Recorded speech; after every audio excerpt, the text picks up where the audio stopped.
Hai profesional muda, kembali lagi di podcast Bicara Tentang bersama saya Albert Fernando dan saya Mariana. Dan hari ini kita kedatangan teman bicara Pak Dede Sutanto, host pastor dari GMS Jakarta Selatan. Hai Pak Dede. Hai profesional muda. Oke, senang sekali kita kedatangan Pak Dede dan hari ini kita mau bicara tentang living the calling. Ini topik yang berat tapi selalu ditanyakan oleh kalangan kita di usia kita bahwa apa sih tujuan hidupnya kita gitu. Tapi somehow ada beberapa orang yang mungkin berpikir, wah calling ini kayaknya ngomongin full timer nih. Iya, padahal calling itu nggak cuma tentang full timer. Betul. Well, bener sih full timer, tapi tidak cuma full timer di gereja, tapi juga di marketplace. Agree.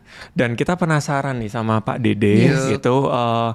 Pernah kepikir nggak sih Pak Dede, apakah Pak Dede punya cita-cita one day saya akan menjadi host pastor? Iya. Sebenarnya ini kayak seperti mimpi ya. Oke. Karena dari dulu nggak kepikir jadi seorang host pastor. Ya. Duh, kepikirnya apa Pak Dede? Dari awal mungkin di usia mulai remaja atau dewasa, saya mau jadi ini gitu. Ya, kepikirnya pasti pertama memang kita standar kita kan basic kita kan di marketplace. Tapi punya hati yang selalu mau melayani Tuhan. Nah, di melayani Tuhan itu kan kadang-kadang kita juga nggak tahu passion yang saya punya tuh apa gitu ya. Punya apa.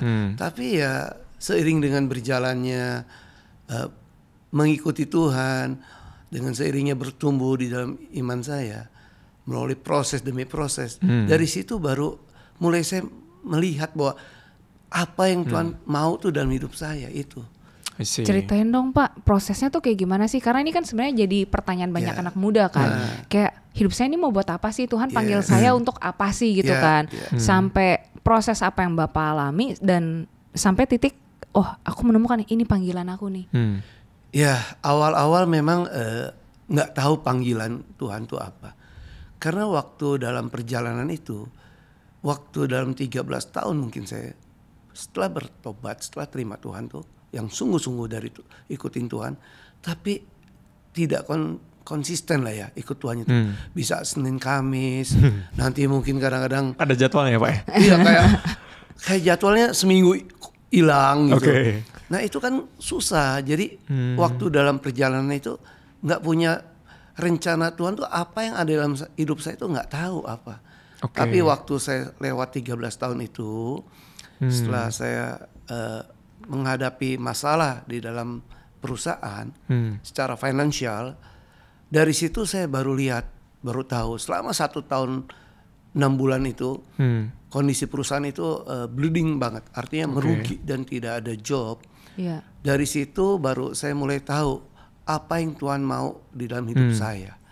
Dari situ saya mulai bertekun di dalam kesetiaan dengan Tuhan, mulai doa, mulai firman Tuhan dibaca tiap hari, mulai saya merenungkan Tuhan, dan dari situ Tuhan tuntun mulai apa yang Tuhan mau dalam hidup saya. Nah waktu Bapak di posisi down itu secara finansial seakan-akan 1,5 tahun masa kering lah gitu ya. Apa sih yang terjadi sama Pak Dede sampai bisa, tadi Pak Dede bilang bisa setia cari Tuhan gitu. Biasanya ya orang dalam posisi masa kering memang sih ada orang-orang yang kayak wah makin serius nih doanya, makin kenceng gitu kan. Saya kadang ada juga ya jadi kecewa. Ya, memang ada dua opsi biasa orang di dalam kondisi yang berat itu, bisa satu lari dari Tuhan, atau yang kedua adalah makin mendekat sama Tuhan. Nah puji Tuhannya yang saya tuh makin mendekat ke Tuhan. Sehingga apa yang terjadi di dalam kehidupan waktu dalam kondisi berat itu, dalam proses itu, nah saya makin mengenal dan makin tahu apa yang Tuhan mau dalam hidup saya.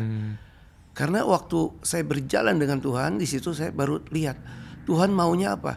Di situ pembentukan sebenarnya adalah pembentukan proses itu, dan melalui proses itulah jadi tahu panggilan Tuhan untuk melayani Tuhan tuh. Mungkin kalau saya tanpa proses, mungkin saya akan larinya bukannya untuk melayani Tuhan atau mengikuti Tuhan. Mungkin bisa jauh dari Tuhan, dan nggak mungkin saya tidak mungkin untuk mau melayani Tuhan mungkin. Berarti yang Pak Dede lakukan waktu itu adalah lebih banyak saat teduhnya kah? Jadi apa yang berbeda yang Pak Dede lakukan waktu itu? selama 1,5 tahun itu waktu dalam pembentukan itu paling banyak saat teduh sampai saya harus bangun 2:30 pagi. Wow. Perubahan yang radikal berarti ya, Pak? radikal sekali.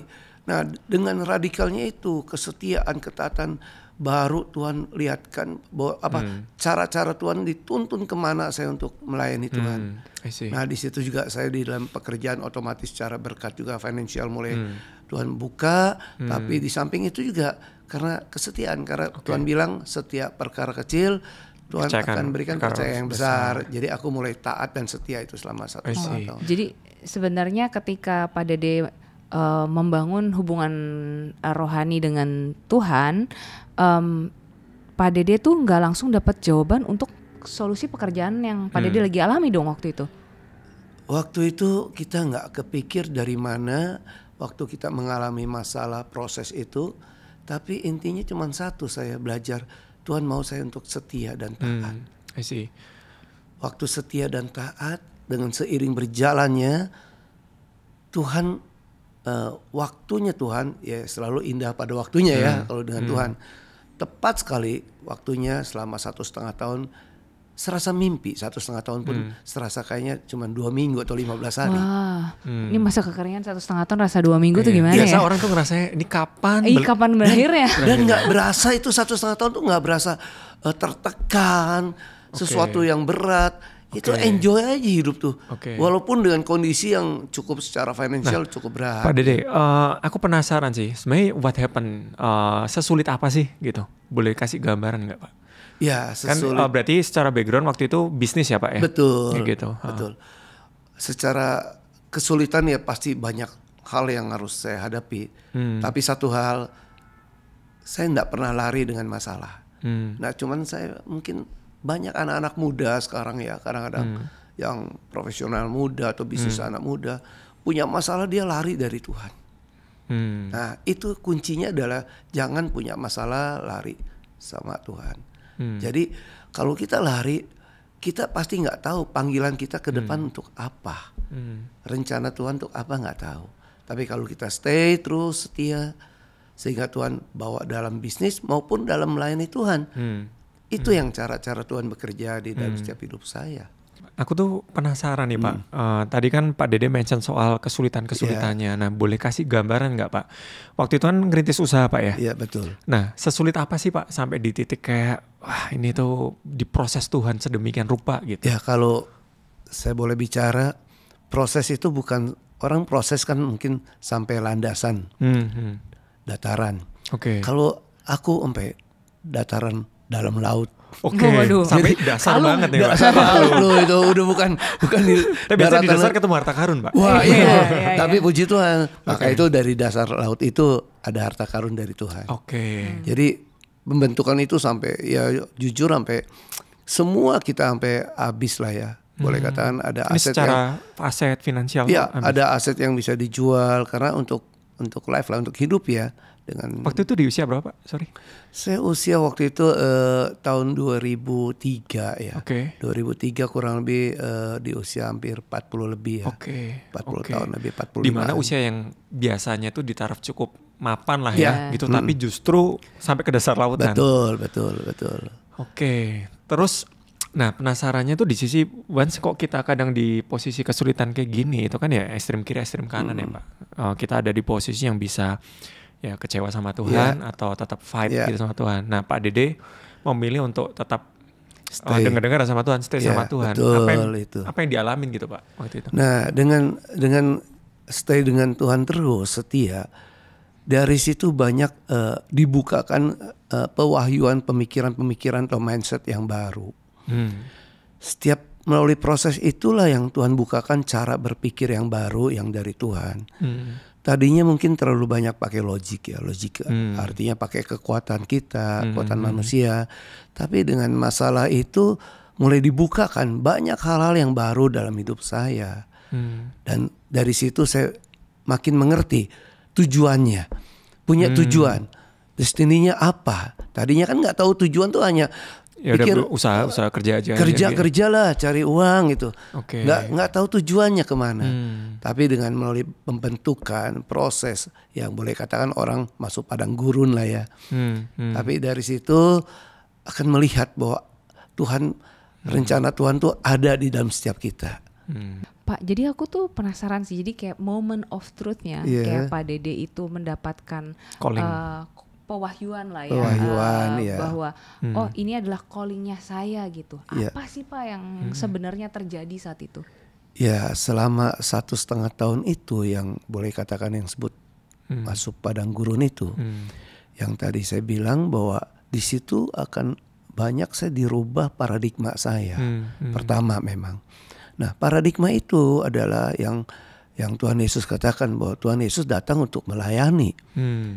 Bukan untuk dilayani. Nah, sama halnya kita juga di dalam bisnis, di dalam pelayanan ministry, di dalam gereja. Siapapun termasuk leader, kita harus belajar untuk melayani kan. Bukan mau dilayani.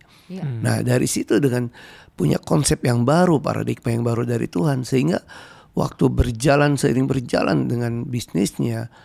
Dan saya pun mulai belajar untuk melayani klien, customer. Nah, dari situ dengan melayani customer bahwa saya tahu ternyata setiap kita tuh punya panggilan untuk melayani Tuhan. Cuman kan dari saat itu panggilan Tuhan tuh melayani panggilan Tuhan di bidang apa kan belum tahu tuh. Tapi saya tahu setiap orang yang dipanggil Tuhan tuh untuk melayani Tuhan. Jadi bukan untuk dilayani sebenarnya kita tuh semua. Ya. Dulu yang beda banget apa Pak antara sebelum mengalami pewahyuan itu bahwa kerja tuh juga untuk melayani. Nah, perbedaan signifikan waktu Pak Dede memulai usaha dengan sesudah. Treatment ke kliennya yang berbeda kayak gimana Pak? Itu pertanyaan bagus banget ya. Karena waktu kita starting bisnis, yang starting mulai kita ikut Tuhan sungguh-sungguh istilahnya walaupun dalam proses. Tujuan kita kan dikatakan hidup ini bukan cuma roti dan paket istilahnya. Jadi tujuan dulu adalah satu hal hanya uang, cuan, money gitu. Nah, itu yang menjadi masalah di dalam setiap kita. Banyak pemahaman yang salah. Karena tujuan hidup ini bukan uang. Uang kita perlu, money semua perlu lah. Ministry pun perlu untuk money istilahnya. Tapi waktu tujuannya salah, Tuhan pasti nggak mau. Sehingga Tuhan dirubah paradigma. Selama 1 tahun itu kayak merubah paradigma, merubah mindset hidup tuh dirubah secara otomatis sama Roh Kudus sendiri yang merubah. Supaya goalnya lagi tuh bukan tentang uang ya Pak? Bukan. Nah, setelah goalnya adalah satu, saya bilang melayani. Semua bisnis apapun ada margin, ada profit ya. Termasuk apapun yang kita kerjakan untuk melayani. Itu mungkin ya kalau soal di segi bisnis ya. Nah, treatment ke klien yang berbeda apa tuh Pak Dede? Setelah tahu melayani, apakah nggak lagi quote-unquote pilih-pilih ini klien yang datangin cuan gede itu bagus juga pertanyaannya. Karena kita namanya yang ayat tetap dikatakan setiap perkara kecil Tuhan akan berikan perkara yang besar. Terkadang kadang-kadang waktu dalam perjalanan ada job yang kecil. Ini mah nggak usah dilayani lah. Nyampe doang ya. Nggak usah dilayani. No. Semua kita layani. Mau kecil mau besar, saya itu belajar banget. Di 1,5 tahun itu ya Pak ya? After 1,5 tahun. Bahkan itu berlanjut ya? Iya. Setelah 1,5 tahun itu yang selama kosong itu. Nah, dari situ saya mulai melayani itu. Kalau dulu nggak pilih-pilih kan. Maunya customer yang gede. Yang gede. Orang yang nggak bisa. Dan itu yang.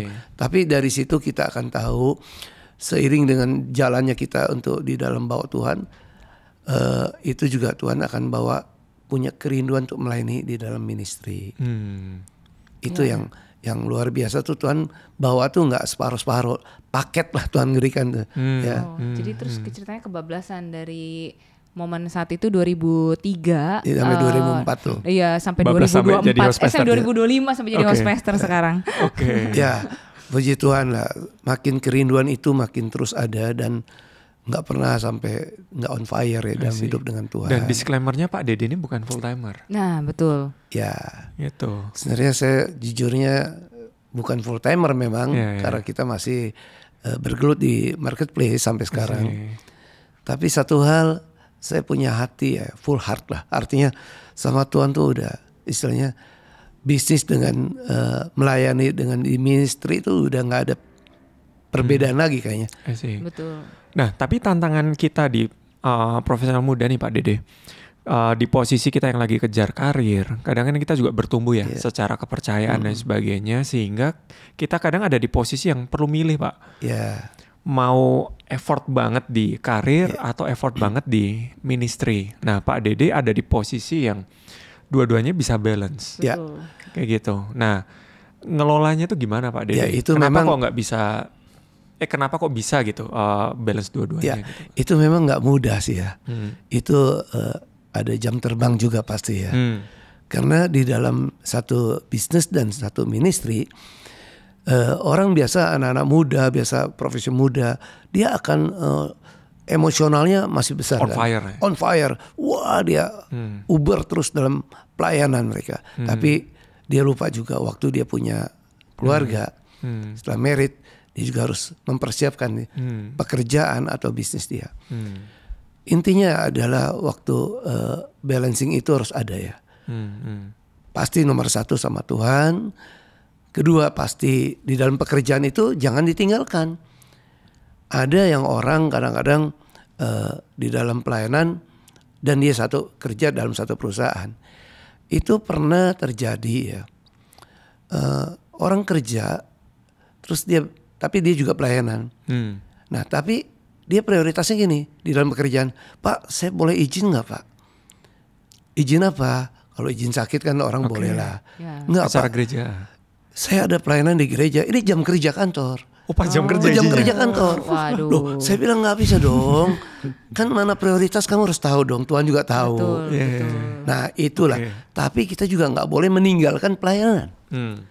Pelayanan itu adalah untuk proses dalam kehidupan kita juga untuk makin bertumbuh dalam Tuhan.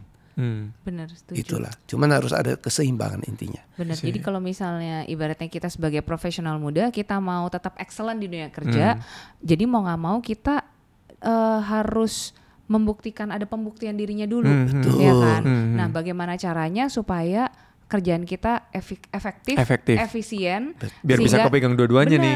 Dan kita berarti kan harus selesai mengerjakannya lebih cepat dengan hasil yang lebih baik, lebih besar gitu kan. Kalau nggak sampai kayak gitu, berarti kan sebenarnya jadi batu sandungan juga. Benar, jadi batu sandungan. Itu kan istilahnya yang tadi katakan Albert, memang itu jadi batu sandungan di dalam satu perusahaan.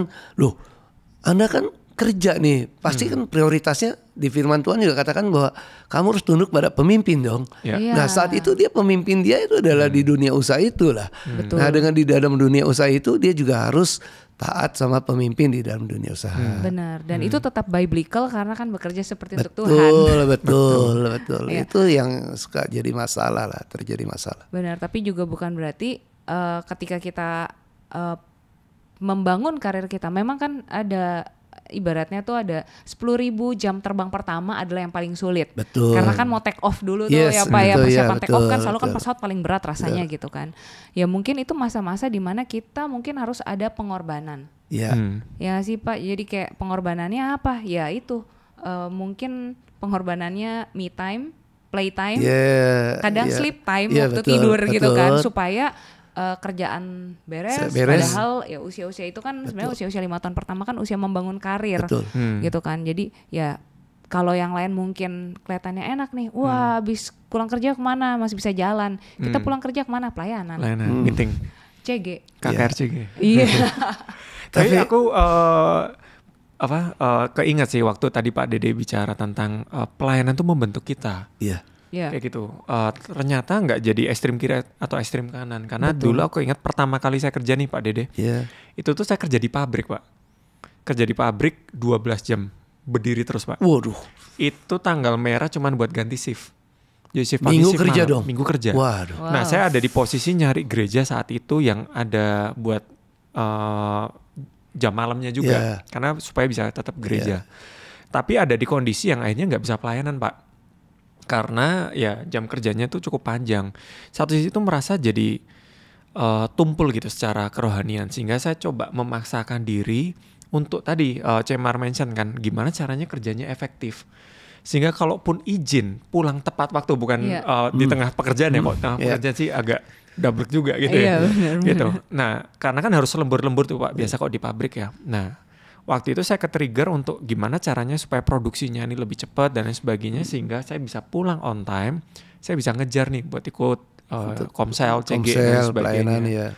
Kayak gitu. Jadi saya jadi keinget sih sebetulnya, karena dengan melayani kita diproses nih secara karakter, pola pikir juga. Tadi Pak Dede mention tentang melayani klien tuh jadi nggak pilih-pilih.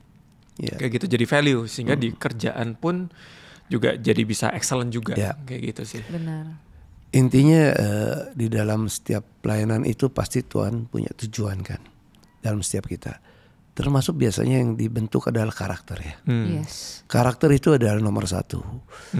Di dalam satu ministry pelayanan kita kayak CG aja kan. Di CG aja sering terjadi gesekan. Banyak orang lucu Pak ya. Ya tapi at least itu satu hal yang bisa saling bertumbuh kan. Betul. Dalam CG kan. Tapi kan kayak anak kecil lah. Kalau berantem anak kecil, tapi sebentar gak langsung sembuh. Sama di CG juga sama. Dia mungkin ada beda pendapat, tapi nggak lama mereka bersama-sama lagi. Nah itulah namanya pembentukan ya. Pembentukan untuk kita bisa bertumbuh, untuk bisa melayani Tuhan dengan yang berkenan di hadapan Tuhan, yang baik. Bukan berkenan aja tapi yang baik ya. Dengan karakter, membawa karakter ilahi. Benar, berarti sebenarnya dari sejak prosesnya kita menemukan panggilan hidup, bukan berarti perjalanan hidup kita jadi mulus-mulus aja sebenarnya. Enggak. Karena kan berarti kan prosesnya untuk sampai ke sana tuh tetap kita alami. Yang tadi karakternya harus bisa menopang untuk panggilan hidup kita gitu ya Pak ya. Aku pun pikir kalau saat ini dipercaya sama Tuhan maupun sama leader jadi host pastor, itu melalui proses. Kalau tanpa proses sebelumnya mungkin nggak mungkin ya. Tanggung jawabnya besar banget soal Pak. Ya kenapa? Tanggung jawabnya besar sekali. Gitu. Pasti tanggung jawab. Nah sekedar tanggung jawab aja, tapi orang akan melihat kan. Keteladanan, karakternya. Yang saya bilang saya suka guyon nih. Kalau parkir hati-hati lu kalau di mall. Nanti ketemu nggak taunya rebutan parkir itu jemaat dong. Shalom pastor. Shalom pastor. Nah, itu kan bahaya dong. Nah, itu harus belajar dari hal-hal yang kecil aja kita harus belajar. Agree sekali Pak. Karena pembentukan itulah namanya pembentukan untuk melayani Tuhan. Ini pengen nanya nih Pak Dede. Jadi kalau misalnya panggilan itu kan kadang tidak melulu kelihatannya indah di sana gitu kan. Tetapi pengorbanan untuk mewujudkan panggilan itu pasti ada dong. Nah jadi kayak Pak Dede sendiri, pengalaman Pak Dede gitu. Apa sih hal-hal yang kayak seakan-akan jadi harus dikorbankan untuk bisa menjawab panggilan hidup gitu? Pelayanan itu istilahnya pasti ada pengorbanan kan. Istilahnya ada harga yang harus dibayar di dalam setiap kita. Apapun pelayanan apapun harus bayar harga ya. Terutama pelayanan itu pasti yang tersita yang utama adalah pasti waktu. Nomor satu waktu. Kadang-kadang waktu kayak saya antara satu di sisi masih di bidang usaha atau di dunia marketplace, satunya harus di ministry. Nah dengan catatan begitu pasti waktu itu banyak yang kesita di dalam keseharian saya. Betul. Termasuk keluarga juga. Apalagi saya udah punya cucu. Cucu ditanyain, ini mana opa kok nggak datang grandpa udah 2 minggu. Nah itu kan istilahnya susah. Itu pengorbanan. Tapi ada juga yang lebih pengorbanan yang secara kesenangan saya. Artinya gini, dulu kan banyak teman-teman hangout keluar negeri atau keluar kota ke Bali, wah rame-rame. Sekarang nggak bisa saya. Sekarang Natal harus di gereja. Natal di gereja. bahkan mau liburan harus lihat nih jadwalnya ada nggak nih. Nah itu kan pengorbanan. Setiap kita tuh bayar harga, harus ada bayar harga sama Tuhan. Memang kelihatannya sih sepertinya ya gampang-gampang susah ya. Tapi ya kita harus jalankan semua itu. Pertanyaannya Pak, worth it nggak? Pengorbanan yang dilakukan dengan apa yang Pak Dede dapatkan gitu. Padahal Pak Dede punya pilihan nih hari Minggu jalan-jalan sama keluarga dan sebagainya. Main sama cucu. Ya pastilah. Tapi kalau hitung-hitungan is very worth it. Sangat-sangat keuntungan saya besar sekali untuk bisa melayani Tuhan. Jadi kalau kita punya waktu, di dalam waktu yang disia-siakan, waktu yang ada, itu sayang banget. Ya, saya juga mengimbau ke profesional muda, anak-anak muda sekarang, supaya mereka tuh punya waktu, jangan dibuang begitu aja ya, sayang kan, termasuk saya. Jadi sangat-sangat penting banget dipakai waktu itu berguna lah artinya. Jadi jangan sampai disia-siakan punya waktu. Karena di dalam pelayanan itu nggak ada harga yang kasarnya gini. Pelayanan itu istilahnya nggak bisa dihitung dengan harga ya. Pelayanan Tuhan tuh. Tapi itu adalah satu sukacita yang dari Tuhan. Yang kita punya dengan mau melayani Tuhan itu adalah itu satu anugerah ya. Karena nggak semua orang mau bisa melayani Tuhan. Betul. Jadi pelayanan itu adalah satu anugerah dari Tuhan sih. Maka itu nggak bisa dihitung dengan nilai ya. Yeah.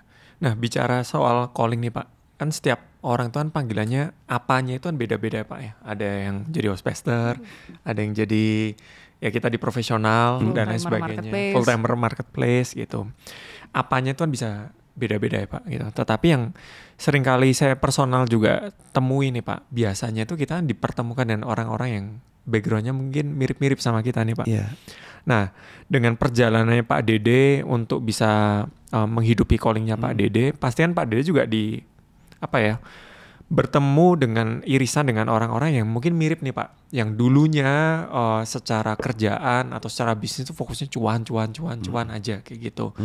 Nah di pengalamannya Pak Dede sendiri, seberapa sering sih Pak ketemu orang-orang yang hanya ketemu, nah ini kayak lihat saya di masa lalu nih, kayak gitu. Terus bagaimana Pak Dede bisa meyakinkan teman-temannya Pak Dede saat itu untuk ini loh value yang benar tuh seperti ini. Nah itu seberapa sering sih Pak? Itu sebenarnya banyak ya.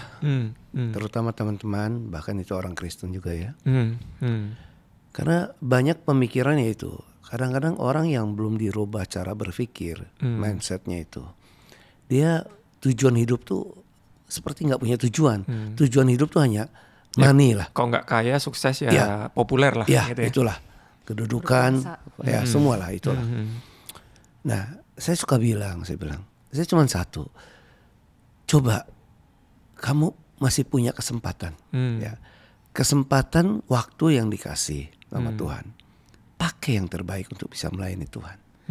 Nah itu yang termasuk saya pernah kasih tahu anak-anak muda, atau termasuk waktu ke anak saya juga dulu ya, waktu dia belum pelayanan, saya bilang jangan disia-siakan waktu yang ada, pakai sedini mungkin untuk bisa melayani Tuhan. Karena kalau kita melayani Tuhan, Tuhan juga lengkapi semua apa yang ada di dalam kehidupan kita, benar? Mungkin keluarga nantinya, secara finansial itu hanya bonus ya, bonus dari Tuhan. Tapi kalau kita mau datang melayani Tuhan dan datang pada Tuhan sungguh-sungguh, Tuhan lengkapi semua. Itu yang, maka itu banyak hal-hal yang mereka nggak tahu tujuannya. Tujuan hidup, maka itu harus tahu tujuan hidup. Jangan hanya tujuan hidup ini hanya di dunia untuk kesenangan atau kepuasan di dunia ini. Nah itu yang sangat disesalkan. Banyak kenalan atau teman-teman juga pernah sering bicara, aduh ngapain, udah pokoknya enjoy aja sekarang. Pikir udah fasilitas ada semua, ngapain pelayanan.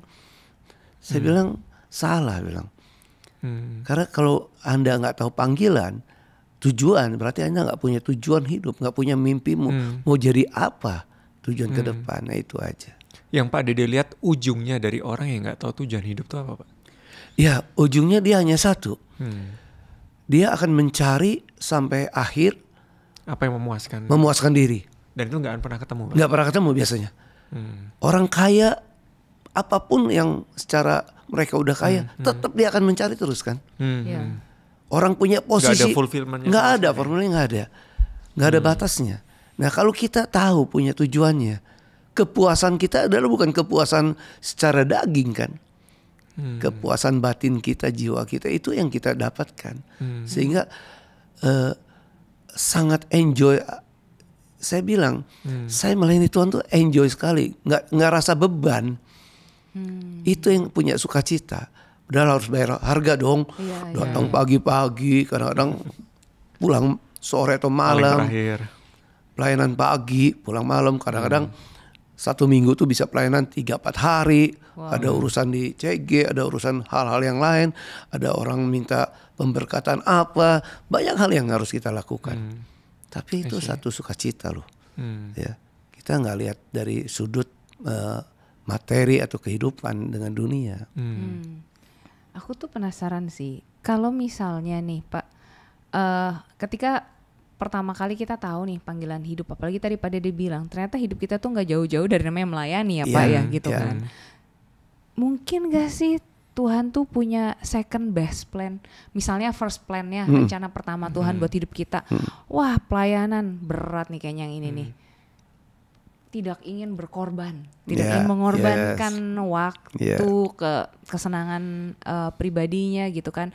Belum lagi tadi, kalau misalnya dulu belum pelayanan, misalnya parkir mau nyerobot masih bisa bebas. Betul, gitu kan. Kalau sudah menjadi pelayan Tuhan ya sama host pastor, kami juga TL sama mikirnya juga kayak gitu sama, Pak. Semua. Jadi sekarang tuh ya udah nggak bisa lagi tuh yang kayak gitu-gitu tuh gitu kan. Kalau kita melihat aduh first plan-nya Tuhan buat saya berat ya. Berat. Tuhan punya gak sih second best plan aja deh supaya gak usah berat-berat gitu Pak. Balik lagi pada pribadi kita ya, hati kita ya. Hati itu yang kadang-kadang kita gak bisa untuk menolakkan.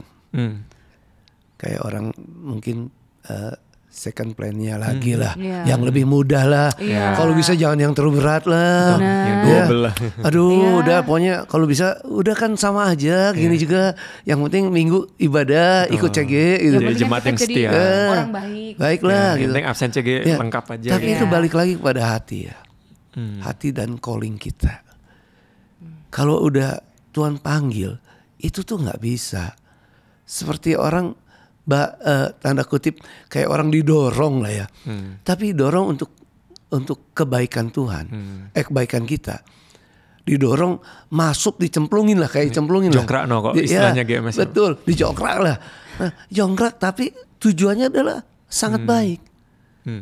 Nah itu yang kadang-kadang nggak bisa kita ambil opsi kedua lah, yang pengen lebih ringan opsinya ya, itu kadang-kadang balik lagi ke hati kita sih. Berarti jadi penting untuk kita memaknai kalau ternyata Tuhan quote-unquote menggiring kita dalam dunia pelayanan dan sebagainya. Kadang kita ngerasa kayak ini terlalu disiplin tinggi lah dan lain sebagainya.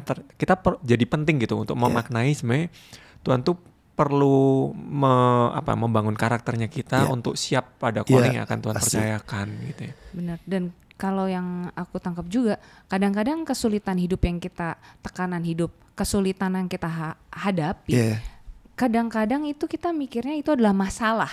Sehingga kita pengen, ayo udah lari deh, jangan nih, kayak salah jalan deh. Tapi kalau misalnya dalam kasusnya Pak Dede, berarti kan masalah yang Pak Dede alami 1,5 tahun masa kekeringan, justru itu sebenarnya masa persiapan ya? Persiapan. Jadi aku bilang, pembentukannya itu ya Pak ya? Kadang-kadang di dalam calling Tuhan tuh kadang-kadang gak semua backgroundnya atau basicnya harus melalui proses ya. Tapi ada kalanya yang harus melalui proses. Melalui proses karena ada pembentukan tujuannya kan. Pembentukan karakter, pembentukan iman. Itu kan harus seiring dengan bertumbuhnya itu, sehingga Tuhan mau kita tuh lebih lagi kan pakai. Tujuannya itu kan. Tujuan Tuhan kan mau selalu kita tuh mau dipakai Tuhan. Karena di firman katakan, pergilah beritakan dari ujung bumi bahwa kita tuh melayani, berarti semua kemana juga. Jadi setiap kita tuh semua sebenarnya udah punya panggilan ya. Cuman ada yang melalui proses dulu, pembentukan namanya proses tuh. Tapi ada yang memang direct calling ya, dari Tuhan dipanggil, Roh Kudus sendiri langsung panggil dia. Tapi nggak selalu kan full time, tadi kan bilang.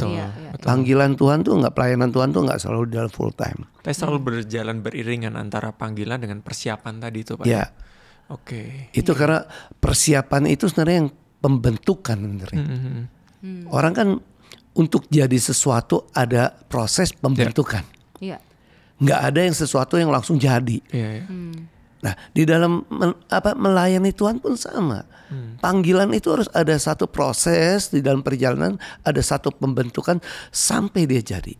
Nah, jadinya itu bukan patokan kita, patokan Tuhan dong yang tahu. Yes. Kapan waktunya, timingnya istilahnya, itu pasti Tuhan tahu.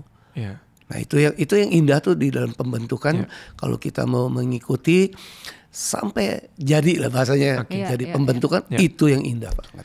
Nah, yang jadi persoalan adalah kadang kita nggak tahu nih Pak, ini sampai kapan pembentukannya, sehingga kadang kita ada di posisi yang misalkan nih, kok di usia Pro M mungkin dapat bos yang menyebalkan, di culture company yang toxic. Maunya cepet-cepet keluar. Maunya cepet-cepet keluar sukses. aja. Cepet sukses, cepet kaya. Dan kadang kita ada di posisi juga yang ini pembentukan gak ya dari Tuhan, apa jangan-jangan saya salah ambil keputusan. Jadi lebih baik misalkan dia mau bangun usaha A, dapat tuntunan sebenarnya dari Tuhan untuk bergerak ke area A. Tetapi once gak works, kita ngerasa bahwa kayaknya saya salah jalan deh. Saya pindah deh. Pindah opsi A, pindah opsi B dan lain sebagainya. Nah, apa yang membuat Pak Dede saat itu firm? Oke, ini pembentukan dari Tuhan, saya perlu stay di sini. Nah, dan waktu itu Pak Dede nggak jual perusahaan loh, 1,5 tahun nggak dapat bisnis. Itu yang namanya harus kita punya intimasi sama Tuhan. Kata kuncinya keintiman. Kata kuncinya intiman. Waktu kita intim, Tuhan bisa berbicara. Di dalam satu ministry pelayanan apapun, Tuhan bicara bisa lewat mimpi, bisa lewat nubuatan doa mungkin dari satu hamba Tuhan atau hal-hal yang bisa berbicara. Tapi itu pun harus dikaji ya, diuji lah. Tapi dengan catatan untuk waktu kita tahu melalui pembentukan itu, tahu rencana Tuhan, itu yang pas sekali waktunya. Jadi kita tahu tujuannya, intinya di situ. Di sisi keintiman itu ya. Karena di dalam keintiman kita akan tahu planning Tuhan mau dalam hidup kita. Berarti dengan kata lain, kalau kita mau bicara, kita mau punya hidup yang terarah, kita mau tahu ke mana arah jalan kita, nggak bisa lepas dari dialah jalan. Tuhan adalah jalan dan kebenaran dan hidup. Berarti kalau kita tidak punya keintiman dengan Tuhan, berarti sulit untuk kita bisa tepat sasaran ya. Apapun di dalam hidup kita, kalau kita cuma satu dasarnya kan, firman dan doa. Arti doa firman, Tuhan bisa berbicara melalui firman, karena firman adalah Tuhan sendiri. Tapi dalam keintiman, intimasi penyembahan, pujian, penyembahan khususnya doa, itu adalah hal-hal yang bisa kita makin peka. Dan itu ngejaga kita. Dan menjaga kita. Tapi kita harus mau. Nah, banyak orang waktu Tuhan suruh, ini bukan suara Tuhan. Ya, bicara soal tadi Pak Dede nyampein ya tentang intimasi itu, I agree sekali sih Pak. Gitu, karena saya personal pun ada di posisi yang mungkin sama. Jadi waktu awal-awal cinta Tuhan, hal pertama yang paling ditanyakan adalah aku lahir ini untuk apa, gitu. Sehingga yang tadinya tadi tuh cuman yang ngejar uang dan lain sebagainya, posisi, akhirnya tuh mulai penasaran, kayaknya ada sesuatu yang lebih besar deh dari sekedar mencari keuntungan dan sebagainya. Akhirnya di posisi yang mencari tahu gitu, apa sih tujuan hidup aku dilahirkan di tempat ini kayak gitu. Nah, posisinya agak unik sih Pak Dede. Kok Pak Dede kan posisinya dibentuk nih, ngalamin prosesnya nggak gampang. Nah, saya diproses di posisi yang makin nggak jelas arahnya kemana nih Pak. Jadi waktu tadi kan sempat saya share, saya kerja di pabrik. Yang waktu kerja. Saya waktu itu memulai sebetulnya dari sebuah question bahwa setelah saya lulus, waktu itu belum berkesempatan untuk kuliah. Setelah lulus SMA saya kemana? Akhirnya pilihan yang jatuh awal itu adalah kerja. Nah waktu saya kerja, 8 bulan saya kerja, saya tuh gak dapat secara clear gitu. Oke nih saya udah kerja, tapi kok gak dapet nih tujuan hidupnya apa. Sampai satu titik ngalami pembentukannya itu adalah saya sakit nih Pak Dede. Sakit dan harus stres selama setengah tahun. Jadi gak kerja tuh selama 6 bulan tuh? Untungnya memang harus bed restnya tuh 2 bulan. Tapi di masa 2 bulan itu saya jadi meragukan panggilan Tuhan, Pak. Karena kok Pak Dede kan di posisi yang makin fight nih, makin intim sama Tuhan. Saya 2 bulan makin gak jelas ini. Karena untuk saya buat ke gereja aja saya nggak punya ongkos, Pak. Jadi waktu itu saya perlu sampai buka laundry helm buat nyuci helm tuh dapat uang Rp10.000. Saya bisa naik angkot buat persembahan dan sebagainya. Tapi 2 bulan itu tuh nggak jelas. Ini arahnya kemana? Sampai satu titik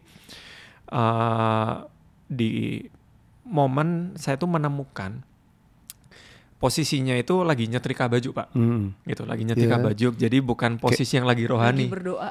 Bukan lagi berdoa. Kayak ada suara itu. Ada suara. Tapi suaranya itu agak menggelitik di hati gitu. Waktu itu ada kejadiannya, ada salah satu kejadian lah di Indonesia. Dan saya tuh berpikir kok ada orang mau ya bunuh diri karena agama kayak gitu. Nah, di momen itu saya menemukan bahwa problem utama orang tersebut itu sebenarnya karena ekonomi, karena ekonomi dan sebagainya. Nah, disitulah saya menemukan sebuah calling yang clear, Pak, yaitu bahwa membuat setiap orang yang cinta uang berbaik menjadi cinta Tuhan. Wow. Tapi itu kayak transit awal gitu, Pak. Nah, begitu dapat itu tuh kayak sesuatu yang melompat gitu. Mungkin perasaannya mirip ya, Pak, kayak waktu Pak Dede clear. Oh, kamu tuh hidup untuk melayani. Nah, hal tersebut itu, statement tersebut itu yang saya pegang sampai satu titik saya menyadari bahwa saya kerja itu bukan untuk uang, tapi karena saya cinta Tuhan. Betul. Nah, akhirnya step demi step ternyata ya saya cukup percaya bahwa Tuhan tuh menuntun kita tuh nggak langsung 1000 langkah ke depan. Betul. Yes. Sama seperti tadi Pak Dede sampein, nggak pernah tuh kepikir jadi host pastor. Kayak gitu. Saya pun juga nggak pernah kepikiran jadi PDP juga sama gitu, Pak ya. Nah, tetapi di waktu awal saya dapat tuntunan Tuhan untuk bekerja, sebetulnya itu saya dapat mimpi, Pak Dede. Jadi waktu saya bergumul, Tuhan setelah saya selesai. Nih ya. Setelah selesai gosok. Jauh sebelum itu. Jadi sebelum itu. nggak jelas yang 2 bulan itu, saya tuh berdoa sama Tuhan. Tuhan, panggilan saya itu apa? Kan panggilan kita cukup clear ya. Tadi Cemar sampein kok nggak jadi full timer ya, jadi full timer di pekerjaan. Jadi kok di bahasa internal kita di GMS itu kan kok nggak imam raja. Imam raja. Harapannya sih ya raja. Gitu raja ya. Gitu. Karena jadi, punya passionnya di raja. Terlihat prestis juga mungkin ya. Gitu ya. Tetapi saya diteguhkan 3 kali, Pak. Kamu jadi imam. Saya aminkan dulu ya. Jadi udah siap. Pak Dede tolong jangan terlalu jauh. Di posisi saya jadi imam, pertanyaan yang langsung muncul di kepala saya ngomong apa sama papa saya kok saya menjadi hamba Tuhan. Saya mikir itu kayaknya bukan suara Tuhan deh. Kayak gitu. Nah, jadi ya udah saya simpan dalam hati. Itu sama seperti waktu Maria ibu Yesus yang dapat penglihatan didatengin malaikat kan disimpan dalam hati. Bapaknya Yusuf juga sama, simpan dalam hati. Saya simpan dalam hati aja gitu. Nggak tahu sampai kapan, saya simpan dulu aja. Tapi at some moment saya menyadari waktu setelika baju terus cinta Tuhan.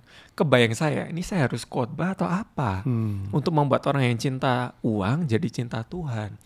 Ternyata cara Tuhan itu nggak kepikir sejauh itu. Tuhan memperlengkapi saya secara hati, yaitu tetap cinta Tuhan. Makanya walaupun kerja di pabrik, sebisa mungkin gimana caranya cari Tuhan melayani. Bahkan kalaupun waktu itu saya nggak bisa pelayanan di gereja, saya ke jalanan, Pak.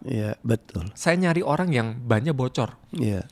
Secara setiap hari saya akan dorong kok ada ban yang bocor untuk istilah menolong mereka, menolong orang, bahkan terus ke pengemis di jalan saya berikan makanan dan sebagainya supaya saya karena saya tahu betul saya perlu dibentuk dalam pelayanan. Hati saya cuma bisa dimurnikan tuh di gereja gitu. Nah, akhirnya di momen itu sampai ternyata secara productivity di pekerjaan dan sebagainya dibentuk Tuhan. Dan long story short, akhirnya ada di momen yang sekarang ini dipercaya lebih di pekerjaan, tetap balance juga, di pelayanan pun lebih juga dipakai sama, lagi kayak gitu. Dan kok makin mengerucut ke panggilan yang 2009 itu. Nah, tapi saya masih simpan dalam hati sih. Mungkin Pak Dede lebih dulu. Itu juga kadang-kadang waktunya Tuhan ya. Jadi calling dari Tuhan tuh nggak bisa emosional. Kalau emosional pasti akan terjadi kekecewaan, kegagalan. Tapi kalau panggilan calling yang Tuhan siapkan waktunya, itu semua kayaknya pas semua. Kok damai banget. Betul. Nah itu dan yang kayak nyambung gitu ya Pak ya. Ini kejadian itu yang namanya pekerjaan Roh Kudus yang dalam hidup setiap kita. Karena kita tahu punya tujuan. Setiap kita ada tujuan. Jadi ada kompasnya ya Pak? Ya ada kompasnya, arahnya. Satu arah itu pasti kita jalan kan, nggak mungkin kita ke kiri kanan. Kalau mau ke satu tempat pasti ada tujuannya. Nah Tuhan cara bawa ke kita tuh itu yang kita nggak bisa prediksi pikiran kita. Ya. Bagian kita cuman mengikuti apa yang Tuhan mau, setia dan taat itu ya. Itu dan yang keintiman keintiman kita jadi clear ya. Karena di dalam keintiman itu semua kayak apa ya, jelas lah, clear lah apa yang Tuhan mau. Jadi bukan daging atau emosional yang keluar, tapi suara Tuhan. Suara Tuhan. Wow. Jadi sebenarnya kita bisa jadi mendapatkan gambarannya ini panggilan hidupmu. Ya. Mungkin statementnya atau tadi mimpi gitu kan. Tapi kemudian untuk prosesnya bagaimana itu terjadi. Nah di situ kita harus setia dalam tuntunan Tuhan. Lewat kejadian-kejadian, proses yang kita alami. Nah itu yang sebenarnya justru membawa kita ke sana. Betul. Bukan kebalikannya ya betul, Pak. Betul. I see. Dan itu perannya kita ya Pak ya, untuk ngeresponi pembentukan. Semua tergantung dari kita kan. Tuhan nggak pernah paksakan ya. Tergantung respon kita. Maka itu tadi kayak Albert, itu luar biasa kalau aku bilang. Itu sebenarnya anugerah yang Tuhan berikan dari masa muda itu, sehingga mau hatinya tuh di dalam kondisi berat apapun tetap dia mau cari Tuhan. Kan banyak anak-anak muda dengan kondisi berat untuk lari kan, lebih cepat, 1000 alasan lah. Ya lebih mudah, bahkan mungkin kalau udah ada jam terbang atau udah makin lebih dewasa dia pikir kan, mikir inilah, pikir anak, pikir apa segala macam. Tapi kalau anak muda kan emosional masih kuat dan gampang untuk lari. Tapi maka itu kalau Albert satu panggilan satu saat akan jadi full time mungkin. Simpan dalam hati. Iya. Menunggu Pak Dede dulu. Aku pelajari gini sih Pak, tentang panggilan Tuhan nih. Panggilan Tuhan itu selalu juga sesuai dengan bagaimana Tuhan menciptakan kita. Dengan blueprintnya ya. Blueprintnya. Yeah. Kelebihannya kita, kekurangannya kita. Karena dulu saya pikir gini, kalau tadi Albert kan bisa dapat mimpi, Pak Dede juga dari pengalaman proses, keintiman mendapatkan akhirnya sebuah pewahyuan gitu. Kalau aku textbook orangnya Pak, jadi mendapatkan tujuan hidup aku nulis Pak, menuliskan apa yang jadi tujuan gitu. Tapi ketika dalam proses itu, terus aku mikir, mungkin gak ya Tuhan memanggil aku untuk sesuatu yang aku tidak suka. Contoh misalnya, karena dari dulu saya takut sama yang namanya kerjaan back office, sukanya memang kerjaan yang lebih kreatif, memberikan saya banyak untuk berkreasi gitu. Terus saya pikir berarti saya tidak mungkin panggilannya karyawan biasa nih, karena karyawan biasa membosankan. Padahal saya dulu masih muda, tapi saya nggak tahu. Mungkin diterangi hikmat Roh Kudus ya, jadi mendapat pengertian gitu. Terus dunia seni nggak ada uangnya, kayaknya saya harus support gereja. Nggak tahu kenapa apa itu kuat banget. Ada benang merah ke situ terus gitu ya. Iya, kayaknya harus bangun gereja. Terus selanjutnya, jadi tapi ketika saya checklist itu munculnya adalah dari kekuatan dan kelebihan seorang Mariana. Sampai ketika memikirkan itu, saya jadi berpikir, walaupun memang ada yang belum muncul ya. Jadi ketika muncul satu tujuan, satu revelation itu ada muncul tuh Pak. Ketika dalam proses itu revelation yang muncul, terus dari revelation itu saya berpikir gini, berarti ketika Tuhan memberikan apa yang menjadi tujuan hidup saya, ternyata Tuhan tuh peduli saya suka loh melakukannya. Saya senang loh melakukannya karena ternyata formnya atau blueprintnya Mariana cocok dengan apa yang Tuhan taruh gitu. Gak mungkin off banget. Itu. Nah aku penasaran, Cemar tadi kan sempat berhipotesa ya. Jangan-jangan Tuhan memanggil aku untuk sesuatu yang aku gak suka. Kecurigaan itu tuh muncul dari apa? Itu juga saya tidak tahu bagaimana muncul pemikiran itu. Jadi karena kadang ada orang tuh ngerasa, wah kayak panggilan Tuhan tuh harus kita disalibkan dan lain sebagainya gitu kan. Dulu itu begitu Pak pikirannya. Jadi kalau saya misalnya mikirin tentang panggilan Tuhan, itu tuh seakan-akan menakutkan, menyalipkan daging, makanya kan tadi ditanyakan. Rewardnya apa Pak ikut Tuhan? Itulah sebenarnya gini, kalau Tuhan memberikan sesuatu pada setiap kita, Tuhan tuh udah tahu kapasitas, Tuhan lebih kenal kita daripada kita. Oh iya, talentanya, kemampuannya.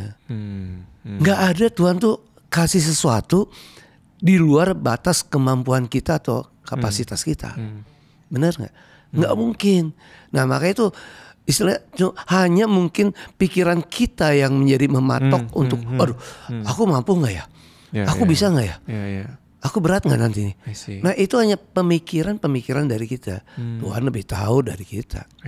Bahkan di level kesukaannya juga diperhatikan. Lebih tahu kapasitas, semua waktunya segala macam. Jadi kalau misalnya ada pemikiran yang takut seakan-akan Tuhan mengambil sesuatu dari hidup kita dan panggilan Tuhan itu justru membuat hidup kita jadi nggak menyenangkan, loh itu ternyata pemikiran yang salah. Agree. Betul. Agree. Jadi jangan sampai yang intinya gini, panggilan itu jangan sampai, calling itu jangan sampai emosional. Ya nggak boleh. Kalau emosional orang itu yang tadi saya pernah bicarakan bahwa bisa satu kecewa, benar. Bisa kedua kegagalan bahkan. Malah terhilang dalam callingnya, quote-unquote. Karena kekecewaan itu sehingga bukannya untuk dia untuk naik tapi bisa turun. Nah itu yang bahaya.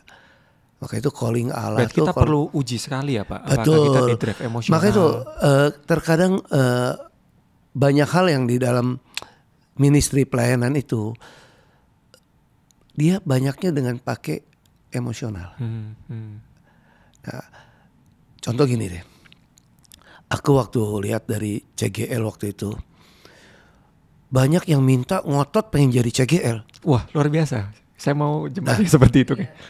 Aku malah curiga. Oh malah curiga ya Pak ya? Oke. Aku curiga, kok ngotot banget sih ya? Oke, ini garis bawahnya ngotot banget ya? Ngotot banget ya. Nah ada bagian orang yang kalau disuruh-suruh, aduh belum Pak. Yang lain dulu Pak. Nanti Pak. Nah cuman aku lihat tanda-tanda gini. Belum bisa Pak. Oh kalau udah ngomong udah belum bisa itu 70-80% aman. Pasti dia akan. Tinggal maunya aja ya? Tapi kalau dia bilang enggak bisa Pak, saya maaf Pak, enggak mau.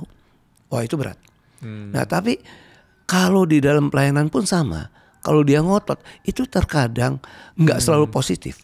Oke, bisa jadi juga ya, Pak, ya? Ada yang emosional, punya agenda lain. Oke. Ya.